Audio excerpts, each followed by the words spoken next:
All right, we are live on the 18 Inches Down podcast. John here, your host.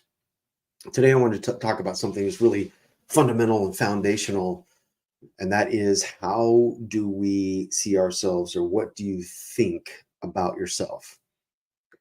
Now, I know this is a really simplistic question, but a loaded one, because if we're really honest about things in our life, and how we see ourselves in the physical and internally, it's dependent on how well we are going to thrive in life. And with so much stuff bombarding us around social media, it's no wonder why people have so many insecurities, because they're always in comparison mode.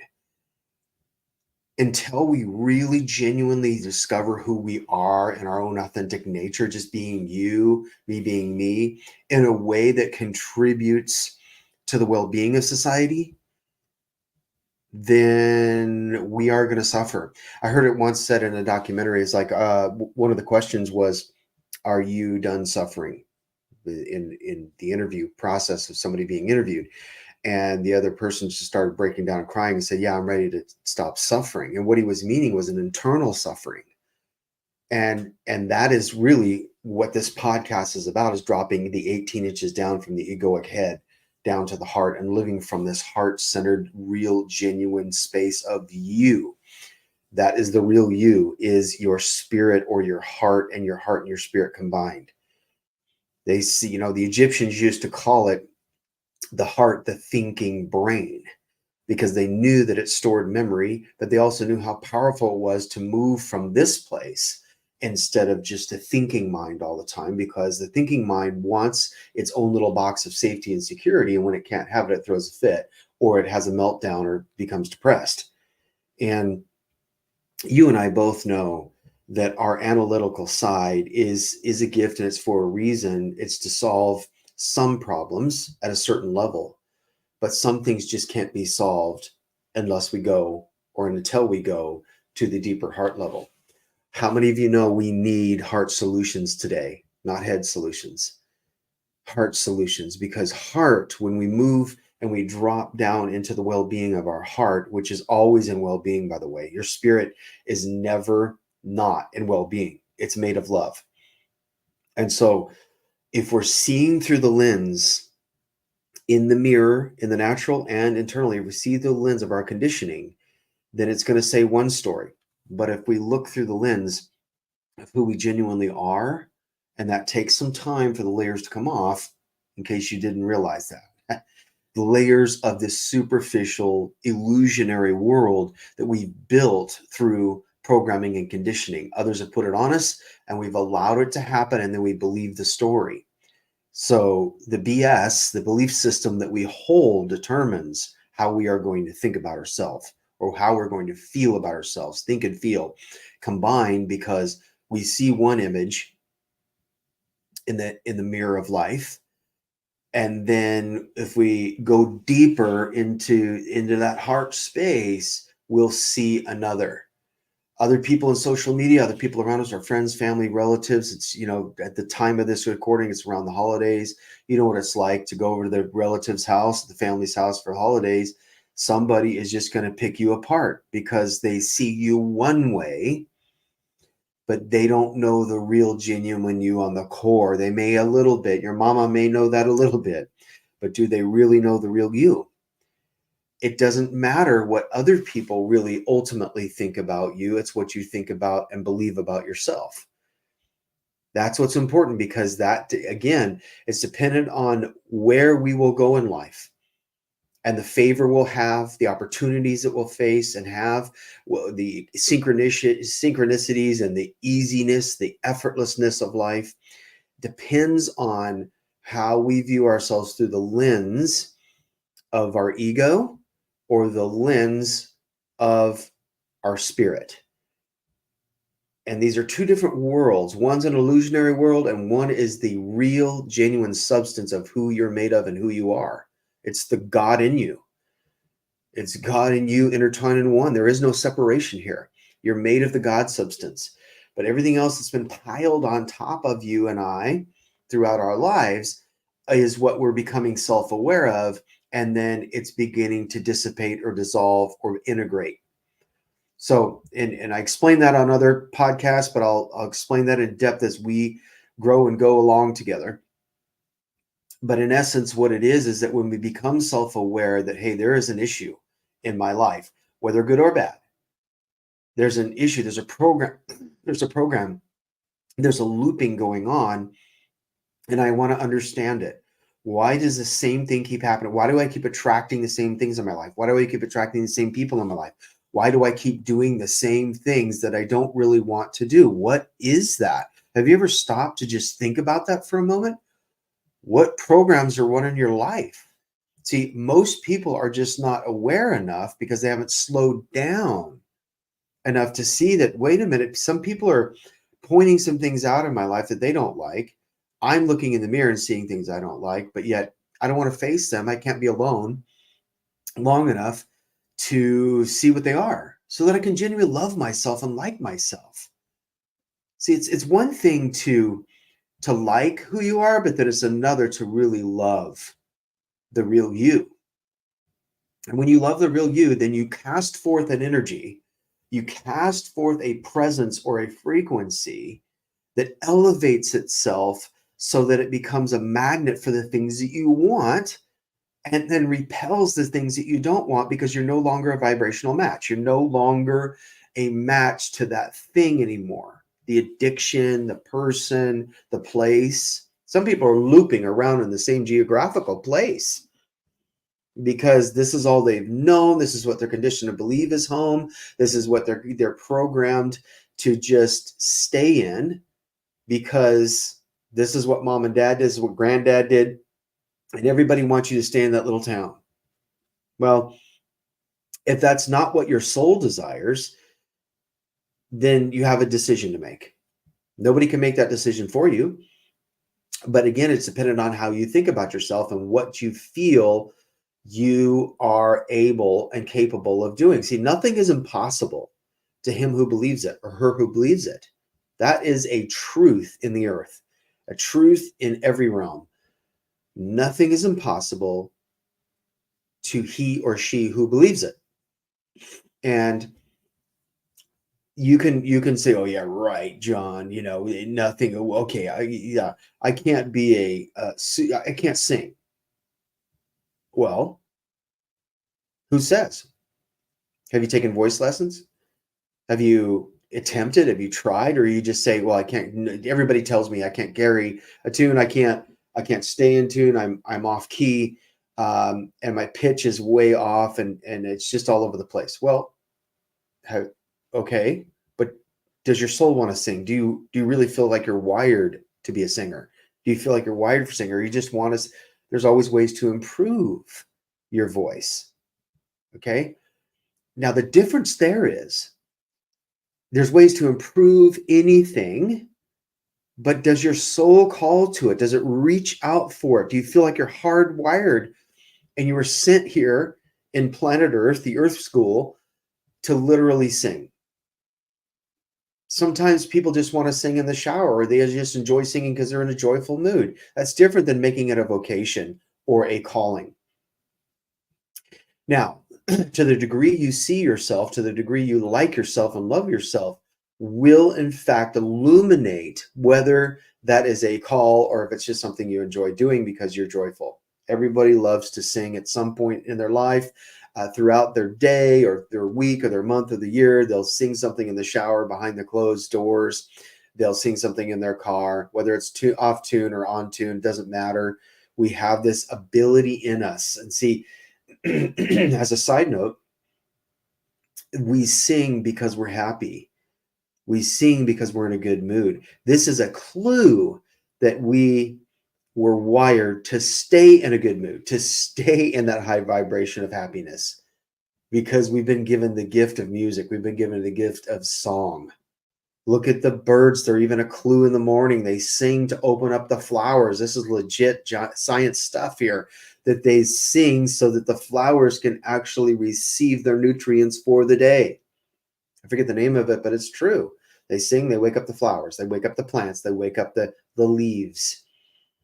And because they do, it's a clue to us that, wait a minute, if the birds are singing, they don't have a care in the world seemingly, because they're just going out and gathering the stuff that's already free all around them, and they bring it in back to the nest. They build their nest, they build their home with all the free stuff laying all around. It could happen for you and I. There's free stuff all over the place. Not just talking materially, talking energetically and spiritually, there's free stuff all around. But again, it goes back to, depending on how we view ourselves internally and externally, is to the degree we get to invite that magnetism into our life, and we get to enter into it ourselves, and then see the effortless flow and magnetism come to our lives. Now, this happens very subtly, very small, and very large once you grow and stay and remain in that frequency. It's fact, guys. It's truth. People are living in this stuff all the time. My wife and I do on certain levels. We're growing all the time and manifesting different things at different levels. And it's not always about the material. It's about who you're welcoming and inviting into your life through that sustained energetic level.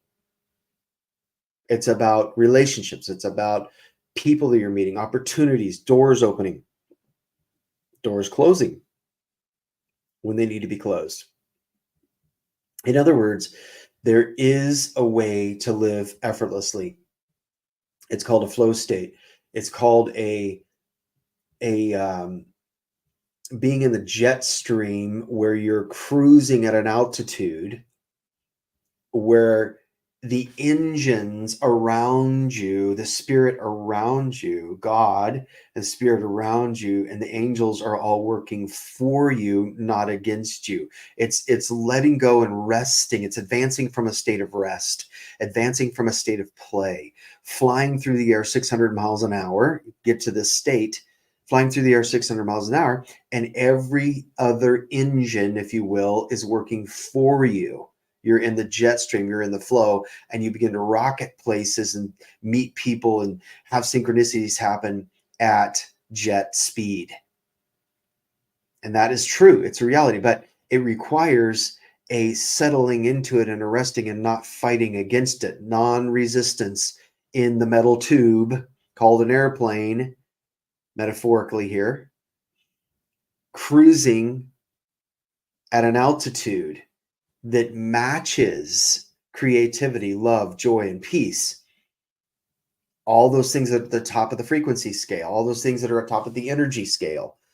And when we begin to look at ourselves as worthy of receiving that, then we get it. We ascend at the speed of how much we love ourselves in a really healthy way. See, when I become love, the love that I am on the inside, it begins to permeate the egocentric mindsets and the soulish realm around my spirit. When it begins to permeate those areas, then I become light as a feather, and love is light. Unconditional love is the lightest substance there is, because it's like the air you breathe. It is the air you breathe, and that is spirit. That is love.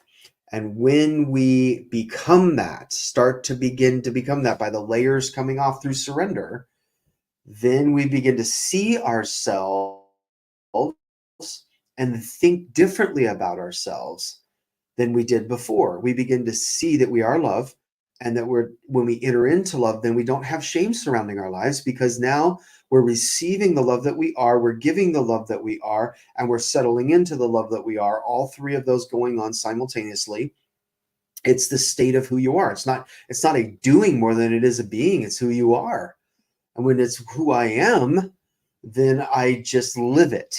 And when I live it, then I start seeing myself as beauty, as wonder, as amazement, as a miraculous being all the time, because it's like the air I breathe. How miraculous is that? You can't see the air unless it's frozen outside. Then you can see it, which is a miracle in itself. But normally you can't see it, but it's there. And it's a miracle. It's miraculous. It's who we are. And what's amazing about this is When we start believing it, our belief system changes from one of I'm useless, I'm powerless, I'm worthless, I'm a piece of crap. All of those conditioning voices that we've had in our youth or along the journey that we've picked up and we've started believing, they are a bunch of BS because it's just a belief system. If we change the BS around and we start believing in a higher BS belief system, then life gets really, really light instead of heavy. It gets fun instead of a drag all the time. You know, the reason why people go to Starbucks 3 times a day is because they're trying to escape a reality that has conditioned them to believe that that is reality, but that's not true, genuine reality. Genuine reality is living according to your own authentic nature from the inside out. So that can be in a vocation, certainly isn't a vocation or a calling, but it's also being the joy and the happiness and the peace and the love and the patience and the kindness and the goodness and all those juicy things that you and I are. That those things are solid and they are fact and they are true. When we live those things by and through self-awareness, and then we begin to awaken through surrender. The more we surrender to that nature, the more we surrender to it, it becomes easier. Then we don't have to go to Starbucks 3 times a day. Those addictions begin to fall away. If you go to Starbucks 3 times a day, chances are, no judgment here, but chances are you may be addicted, right? Been there, done that. Wore the expensive latte out.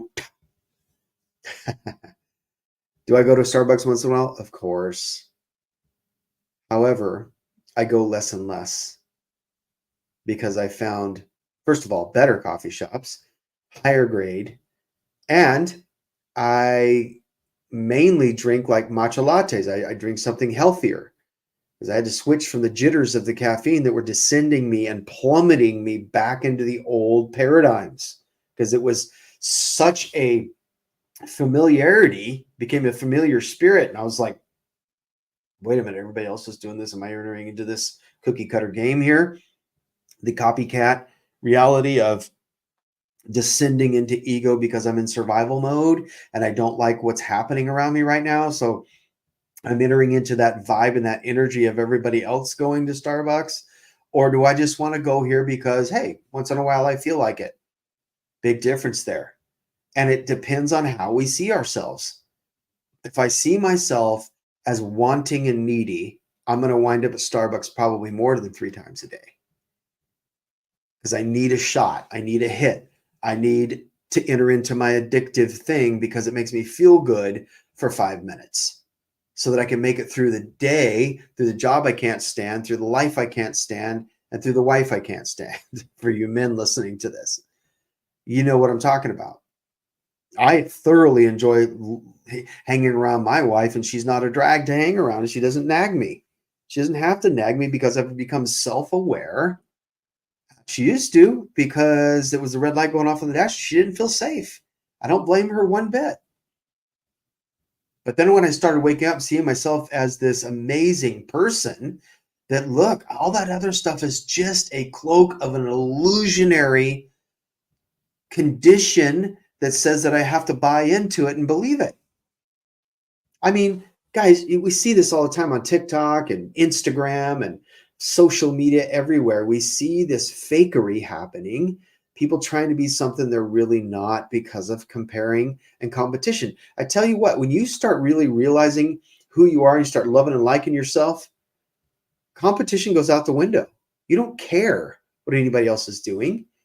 You partake in the things that are good because you're learning, you're gleaning, you're watching a model of something. Those kind of things are good. So you care in that regard, but you don't care in the regard like, hey, I don't care what anybody, that's their calling, that is their choice, that's their decision. I'm going to do me. I'm going to be me, right? But there's so much comparing and competing, and that competition thing that we do because we don't know who we are, and we feel that we have to add up to somebody else's expectations, or we see something. And here's the thing: we compete because we don't know who we are, and we don't know what we're wired to do. When you don't know who you are, you don't know what you're wired to do. You just try everything. You throw spaghetti at the wall and hope it sticks. Oh, I'm going to try this mastermind program. Oh, I'm going to try this. This guy talks about real estate on YouTube every 5 minutes. Maybe it's a sign I should get in there and pay him $10,000 to do his course, even though I don't even really like real estate. Yeah, there's nothing wrong with trying something, but I would recommend trying something maybe free or close to free just to see. You know what I mean?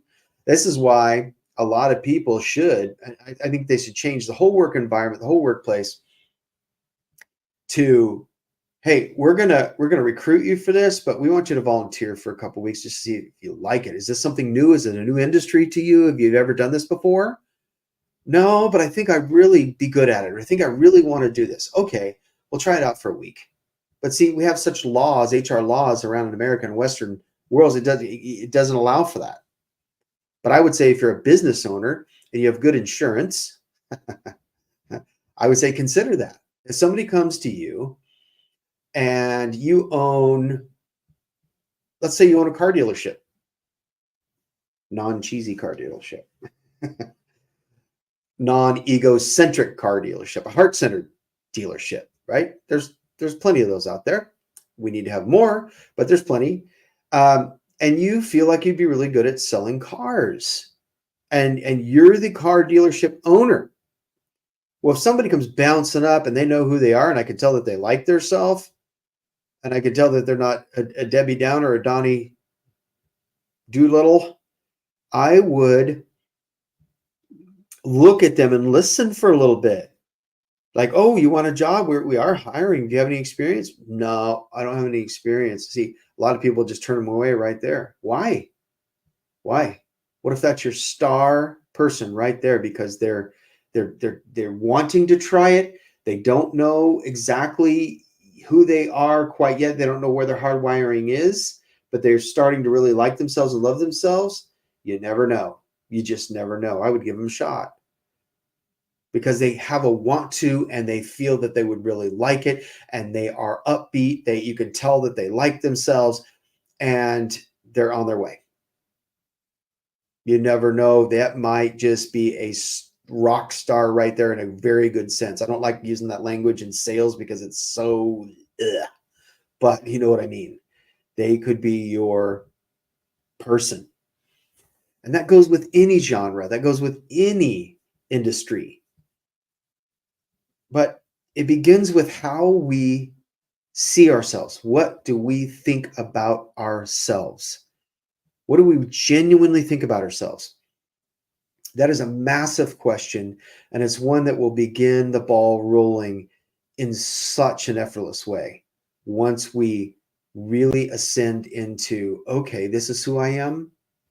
Man, I'm starting to really like it, even though everybody else may think I'm a turd. Doesn't matter. Doesn't matter. What matters is what you think about yourself and how you see yourself in the world. This is what makes us all unique, you guys.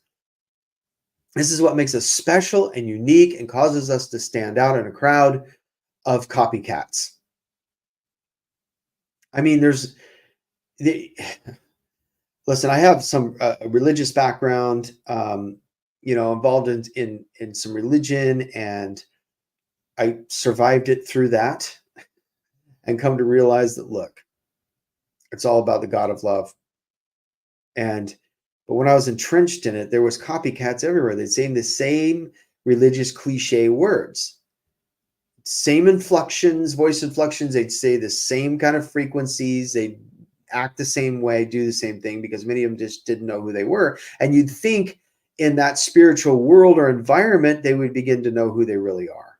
But oftentimes it takes coming out from underneath the false matrix to realize that the reality of God is everywhere. God is God. God is love. And when you come out from underneath of an institution, nothing wrong with having wonderful communities that are filled with love and hope and peace, and they help each other, help one another heal. But when you realize, oh, that had a covering of a control technique or element around it because of the leadership there, and go on and on about that. However, the point is seeing ourselves differently. seeing ourselves for who we are. Look, for a long time, I could just look at myself. I'd, when I started losing my hair, years ago, this talking external now, and this affects the internal too. Is that, well, the internal, external, they kind of go hand in hand, but how we feel on the inside is what's going to be reflected on the outside, right? We're going to try to cover it up. So I did just that. I started thinning real badly in here and in the back, and at a young age, in my 20s, I had just real thin, fine hair. And like a lot of guys, it is an insecurity. It's a one of those things where you feel like, man, do I need to cover this up? And by the way, I'm wearing a hat today just because I like it and it keeps my head warm. That's most of the time why I wear it now. And I wear it to match my outfit. I just wear it to keep the rain off, to keep the cold off, because it does get a little chilly. But you'll see me on this podcast. If you're watching by YouTube, you'll see me without it a lot. Now, years ago, I used to do this all the time. And some of you dudes right now are doing the same thing because you don't like your head. You don't like what you think because you think everybody's staring at you at work. Everybody's staring at you when you walk into the store. Everybody's staring at you when you're driving down the freeway. Can I just tell you, they're not. And if some of them are, and they're judging your bald head or whatever about your physicality, then that's their problem. They don't have a life. They need to get one. That's why this podcast is here, to help people get a life, a real life, a thriving, amazing life. So back to my bald, beautiful head. I didn't like it for a long time because I thought, being bald equaled being old. And it's just not true. It's just not true. That's what society says, though. If you're bald, you're old. But, can I just remind some peeps that people do shave their heads for many reasons. One, it's great because we save on shampoo. We save on having to sit there for a half an hour fixing our hair, putting all the goop in it. We don't have to go get expensive haircuts. I just shave this bad boy every morning with one of those Pit Bull razors. By the way, those are awesome. I would love Pit Bull to sponsor this podcast. So I'm just throwing it out there because I love their razors so much. So Pit Bull owners, razor company, hey, sign me up. I will promote you to no end. Mark my words, one day they're going to contact me and we're going to be promoting Pit Bull razors. If you don't know what a Pit Bull razor is it's like a Norelco. It has the 4 razors on it and it has a block. It's kind of like just a handheld block for the motor and the body of it. But what's cool about it is you can put your 2 fingers right through the body of the motor and the razors, and then you can go like this around the back of your head. Now, if you're laughing right now and you know what I'm talking about, all you guys that have one, how this has just revolutionized your world and it saved your wrist because it's so easy and so smooth to just go around the back like that and around the top, and it turns your hand just right. I'm telling you, it is one of the best things in life, isn't it? That's why I need to be them to sponsor this podcast. Anyhow, where was I? Oh, I was talking about, okay, I shaved my head, right? And then my wife, and my bad on this one, but my wife did not know I was at Hair Club for Men. I went to Hair Club for Men for several years prior to meeting my wife 23 years ago. And I went there because I didn't want to look bald or be bald. So I went to Hair Club for Men, and what they do, if you don't know, I'll just give you a little insight, is women from India and around the world, they will grow their hair out long, and then they, depending on if it's coarse or fine, depending on the order that comes in, then they'll take the fine hair, which in my case was fine. They'll dye it, and then they'll with the right color. Mine was dark brown. And then they'll weave it into this net. And then it comes in a longer type, it comes longer in hair, like about 6, 8 inches. And then it's woven into this net. And then when it comes to the hair club barber, which is all behind the scenes, by the way, it's kind of a hidden society. You go in there and then you have this net glued to the top of your head where they shave it where it's bald. They glue it to the top of your head and they start cutting it. A stylist cuts it and then they kind of form it into your side hair because your side hair never falls out. And so there you go. There's hair club for men. The only thing is, it was at the time, this was like over 20 years ago, 25 years ago, it was $350 a month. I can't imagine what it is now. $350 a month is more expensive, a lot more expensive than a regular dude's haircut, right? So I am like, okay, first of all, I don't want to pay that. And second of all, life was much easier being bald. But what do I look like? And then when I get married, I have the hair club. My wife thinks I have hair. And then when I finally decided I've had enough, I had to go into the bathroom and have a major meltdown because I'm like, she hasn't seen me bald. What's she going to think? Is she going to leave me? All these insecurities coming up in me because of what I thought about myself. And I'm like, okay. And then she's just like, no, do it. It's fine. Just let's see, So then I shave it. And I'm just going, oh, no. I don't know what she's going to think. And I'm just almost crying over it. I'm just freaking out. So I really love my wife, So then I shave it and I come out and I go, oh, here it is. And she goes, wow. She goes, you look better. And I just about had a meltdown. I'm just like, you might as well just throw me into a puddle on the floor. You know what I'm saying? Because I was feeling on cloud 9, knowing that she felt that way. And she genuine. When she says something, she means it. And I'm just like, wow, okay, I can live now. I can breathe. And so I've kept it bald ever since. And people have said the same thing. You look good with no hair. In fact, you look better with no hair. Now, that's not always the case with everyone, but who cares? Who cares what people think? Once we get to the point to where it doesn't matter what others think, then we know that we've come into our own authenticity. We know that we're being more genuine than anything. It's like now I can just run around with the hat on, hat off. And it's like once in a while, I can't say that, okay, let's just be real. Once in a while, it may bother me a little bit because truth be known is I liked hair. Now, there are benefits to not having it. But then the minuses, if you will, is your head gets cold pretty quick on a cold day. It's got to live in a hot climate. Live in Hawaii. Solve that.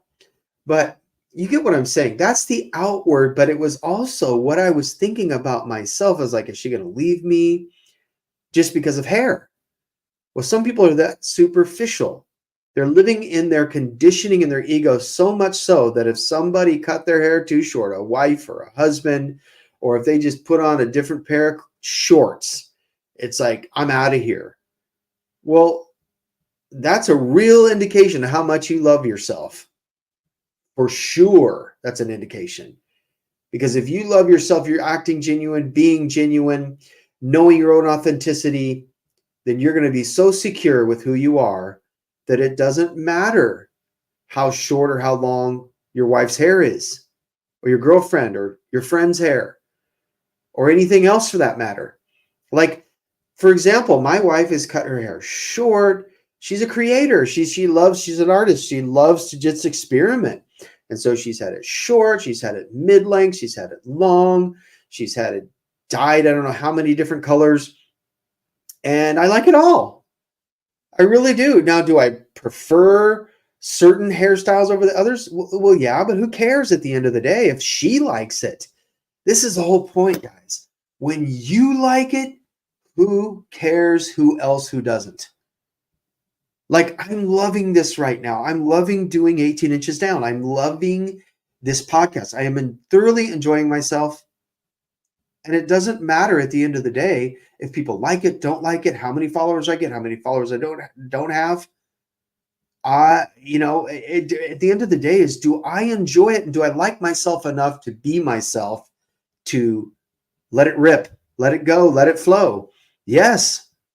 Yes, that's what's happening right now.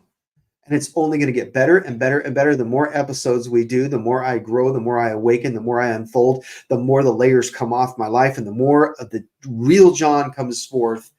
It's going to get better and better and better. More effortless, more flow. That's how every area of life should be, my friend. That's how every area of life should be, in my view, in my experience. I'm awake enough to know that if God is for us, who can be against us? I'm awake enough to know that I have been given a set of gifts, talents, and abilities that no one else has quite like them. Can other people podcast? Of course, there's hundreds of thousands, if not millions, of podcasts out there now. That's not the point. The point is, nobody can be me and nobody can be you. And that is a beautiful thing. That is a really cool situation right there, because we need all flavors of the spectrum. We need all flavors of the ice cream in that cooler, buddy. Not just vanilla and chocolate. I want to see them all. I want to taste them all. It's and you should too.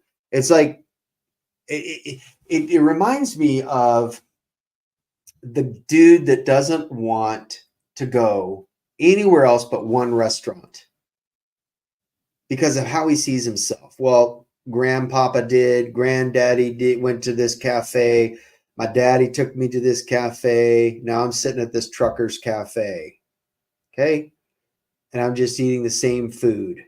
Well, did you know that there's a higher quality food down the road? Did you know that there's some other varieties of food? Did you know that there's Asian food? There's Mexican food. There's fusion food. There's all kinds of different flavors and foods out there. No.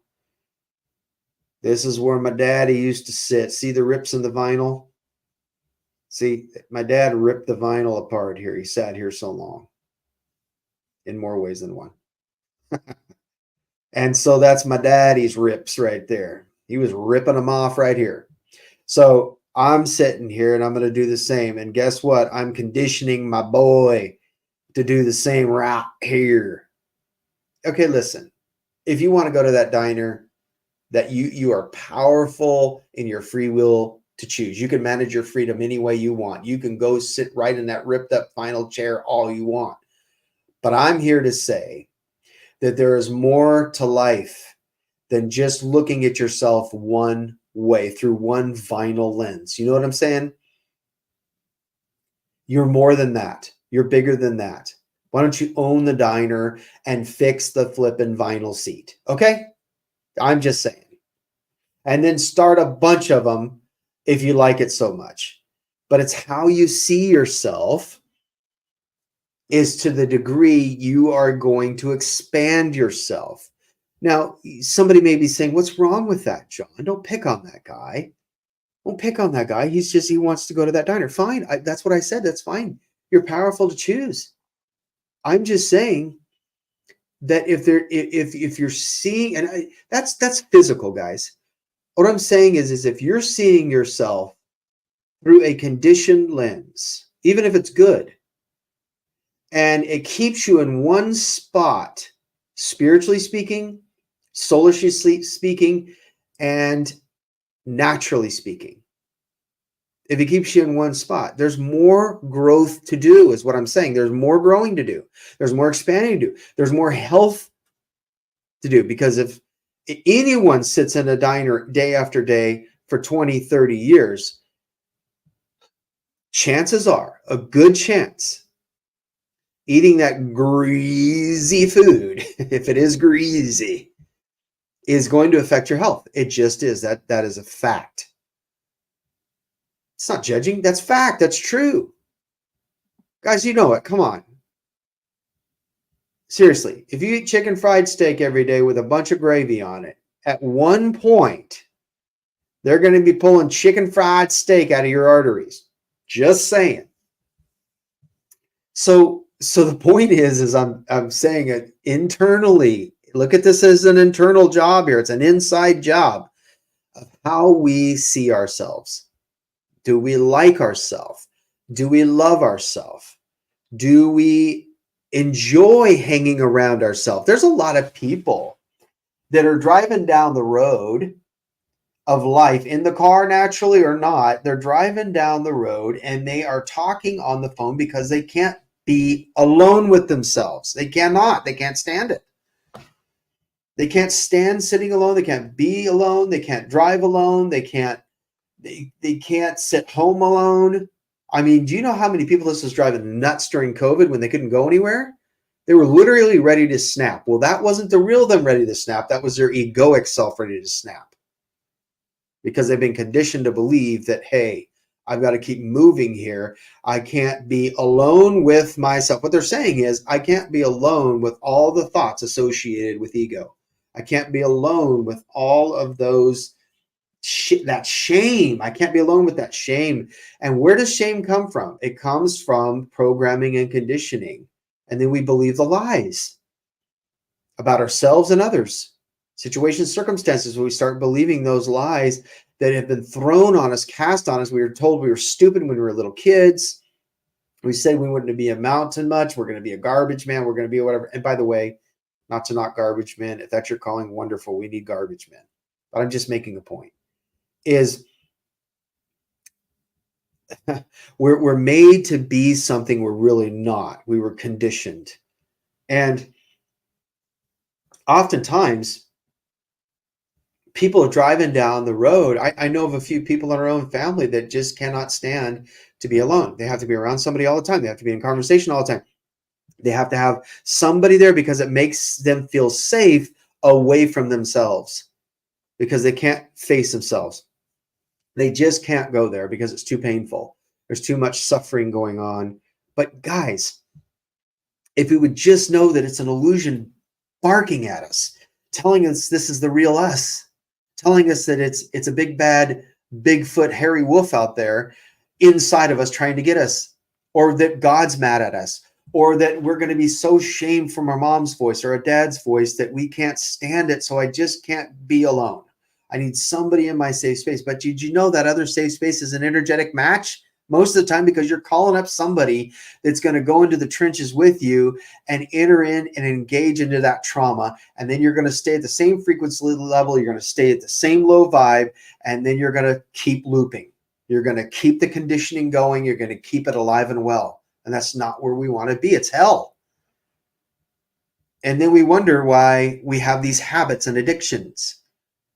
We wonder why we have OCD. We wonder why we have these isms going on in our lives, these diseases,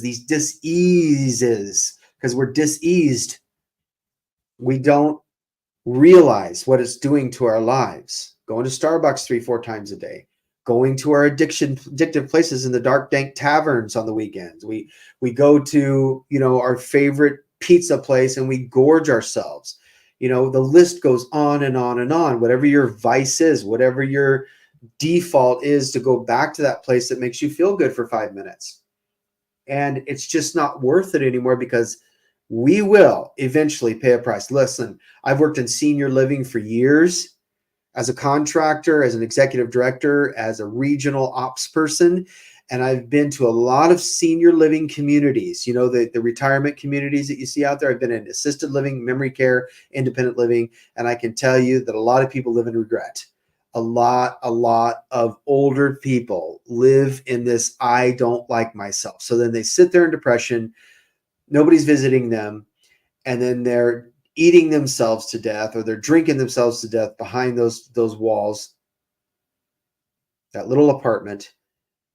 And they live in regret, deep levels of regret, deep levels of depression, deep levels of I hate myself. Did you know, as a sidebar, if you have rheumatoid arthritis, it's a direct sign that you hate yourself. Why? Because your fingers will start cramping up like this, and it's a direct sign that you have so much inner dislike, inner discord, inner hatred. and shame going on, that your fingers will literally tie up in knots. And then you see fingers like this. If you're watching, my fingers are all cramped up. You've seen it when somebody has rheumatoid arthritis. Maybe you have it. It's direct reflection of your inner world. It's dis-ease, and you're stressing out and shaming yourself to the point where you're always in cramp mode. That's where cramps come from as well. To the degree a woman has her cycle and the degree she cramps up is a direct reflection of what her second brain, her gut, her heart area is saying to her, what she believes about herself. Did you know? I'm not a woman, obviously, but I can tell you this through studying a lot of health with my wife, that the more you clean yourself out mentally, physically, and egoically, the more it cleans out, the more you awaken, the easier your periods are. I'm just saying. Ask her. Sometime when you see her on the show, ask her. And she'll tell you that it is absolutely 100% true. And if there's any women listening to this, which I believe there are, I want to hear from you to say, yeah, buddy, that's true. Especially if you eat clean, you're raw vegan, or you're just eating clean, you've done the inner work, you can say that it's become easier. Your cramps are lightening. And it's true, guys. We cramp up, we knot up, we tense up, we close our fists in a direct reflection of what we think about the inside of us, what our thinking mind does to us. And anytime you have a closed fist, it means that your cortisol levels are intense. You are stressing out and they're rushing in. These levels just aren't dripping, they're rushing in. And then you're tensing up, and this is where stress and heart attacks happen. Especially happens on Monday morning before someone goes to their Monday grind.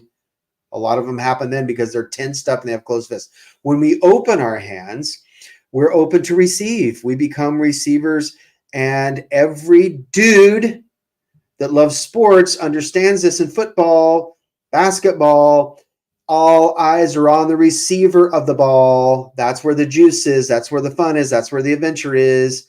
They want to see the guy receive.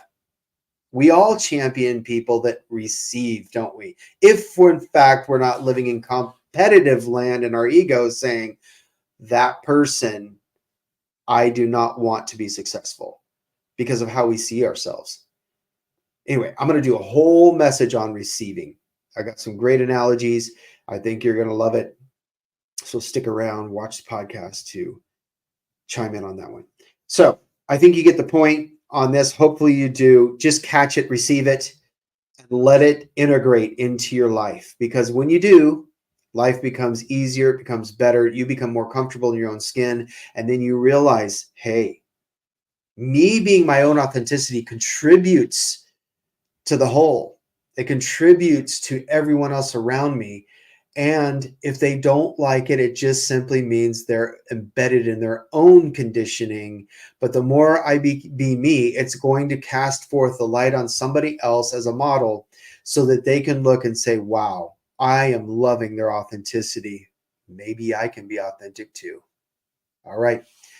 Thanks for listening. Thanks for watching. Remember, the distance between the head and the heart is only 18 inches.